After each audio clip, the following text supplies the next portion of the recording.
On the same day that the Egyptians enter the Sinai, Israel, a country of only 2.5 million people, is celebrating the 19th anniversary of its founding.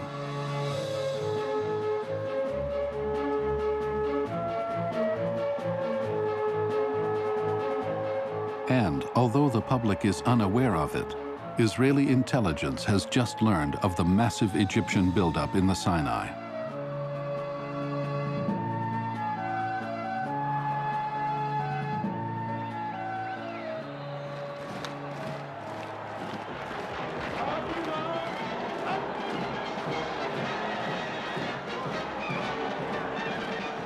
At the Independence Day parade, Prime Minister Eshkol, who is also defense minister, reviews his troops and gets an update on the Egyptian buildup.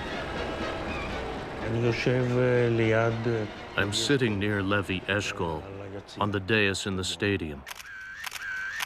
The parade begins to move, and an officer comes and whispers in Eshkol's ear. Eshkol raises an eyebrow, looking worried. With Eshkol is General Itzhak Rabin, the Army Chief of Staff. This is his first big test. With only a small standing army, he argues for calling up some reserves. Eshkol authorizes Rabin to mobilize only one tank brigade, just 3,000 men. He fears a bigger mobilization could be perceived as a provocation. The first Israeli reservists are called up that night.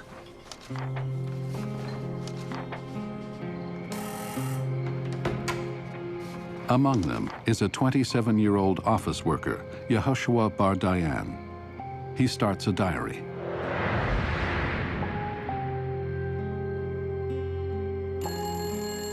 "11 p.m. at night, a telephone rings. I have to leave in 10 minutes and help mobilize my unit. Gila is shaking. I am nervous too."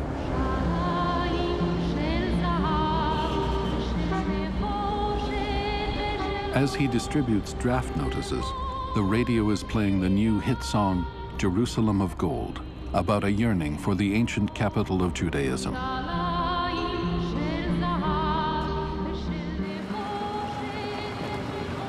It takes all night to mobilize everybody.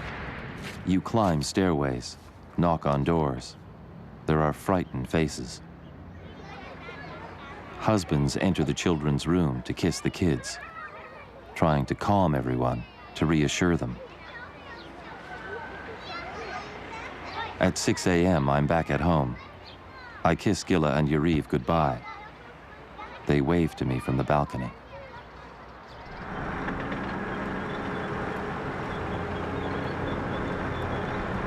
The next morning, the first Israeli reserve units speed south towards the Israeli Sinai border. The Israeli and Egyptian forces are now separated by a narrow buffer zone, manned by UN peacekeepers. A few thousand troops from India, Canada, Brazil, and Scandinavia are all that separate the enemies. The UN mans observation posts and patrols the border from the Mediterranean to the Straits of Tiran, maintaining peace for more than 10 years. But 2 days after moving his troops into the Sinai, Nasser makes another bold move. On May 16th, UN Force Commander General Indarjit Rike receives a distressing message. This is the first time in my life that I was really, absolutely staggered. Why? Because of the enormity of what was going to happen. Nasser's chief of staff, General Sharkawi, orders the UN commander to evacuate the UN force within 48 hours. My reaction was very cool. And so I said, I will send this to the Secretary General and ask for his instructions. Then Sharkawi said, but sir, what do you think about it? So I thought very rapidly, and I said, have you thought through what the consequences of this problem are going to be? Have you worked it out, how you're going to deal with Israel after you move your troops on the frontier and UNF moves away? What response the Israelis are going to have? Oh, sir, I will meet you for lunch in Tel Aviv next.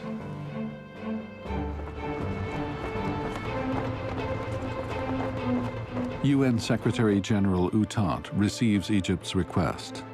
Without consulting the Security Council, he acquiesces to Nasser's demand for the removal of the UN force.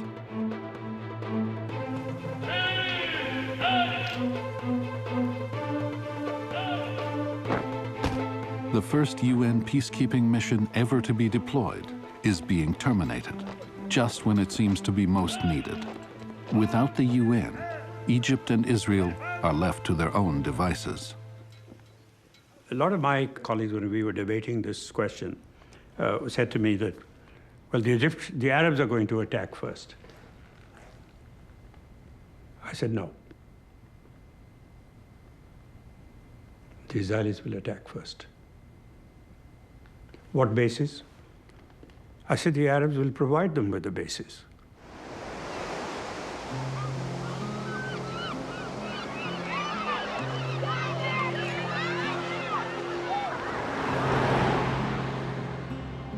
In the American embassy in Tel Aviv, John Haddon, the CIA station chief in Israel, reports to his superiors in Langley, Virginia.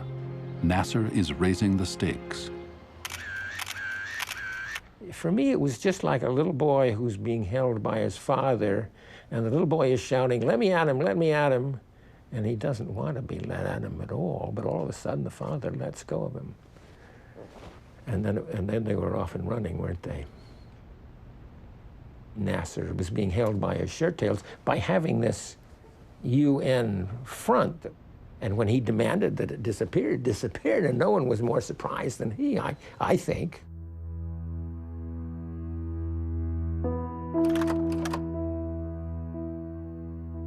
With the UN gone, Eshkol hopes the superpowers will keep the situation in check. In a world divided by the Cold War, the US is Israel's major supporter. President Lyndon Johnson advises Eshkol to refrain from taking any step that might increase tension. But while the US is holding Israel back, the Soviets appear to give Egypt a freer rein, which they will soon exploit. The departure of the UN forces puts Egypt in control of the Straits of Tiran, the strategically important narrows of the Gulf of Aqaba. It's a potential flashpoint. The job of keeping the straits open and so giving Israeli shipping access to this Gulf was taken on by the United Nations Emergency Force. Now, of course, that force is gone. So on the question of war or peace, the Israelis say here in the Gulf of Aqaba, the choice is President Nasser's. In Cairo, Nasser and Field Marshal Amer face a strategic decision. Closing the straits could ignite a war. But allowing Israeli shipping through the straits could be seen in the rest of the Arab world as a sign of Egyptian weakness. Amer argues that Egyptian soldiers simply could not stand idle and watch Israeli ships pass. He convinces Nasser that the army can face any Israeli retaliation. Amer said we should take a firm stand. He told Nasser, "My forces are ready 100%. They are strong enough to defend us and to push the Israelis back to their borders." Nasser and Field Marshal Amer have a complicated relationship. They rose to power together 15 years earlier when they led a military coup that overthrew the king. Nasser assumed the top political job, and Amer was put in charge of military matters, and he is ready for war. صدقني تاني مرة بقول لو أن القيادة العسكرية أو أحد من القيادة العسكرية No one from the military leadership objected. It was the opposite. They all believed they were strong. General Martaghi, commander of the ground forces, said, "We are the strongest power in the Middle East."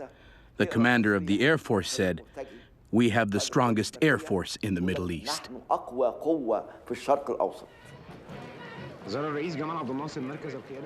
May 22nd. Amer and Nasser visit their troops in the Sinai. It is now a formidable force of 100,000 men. They have a secret plan to strike at Israel in 5 days. But they have a more immediate tactic.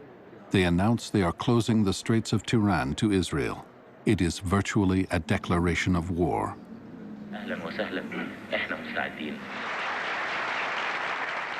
Nasser says, if the Jews want war, we say welcome. We are ready. A few days ago you said that if Israel attacks, she will be completely destroyed.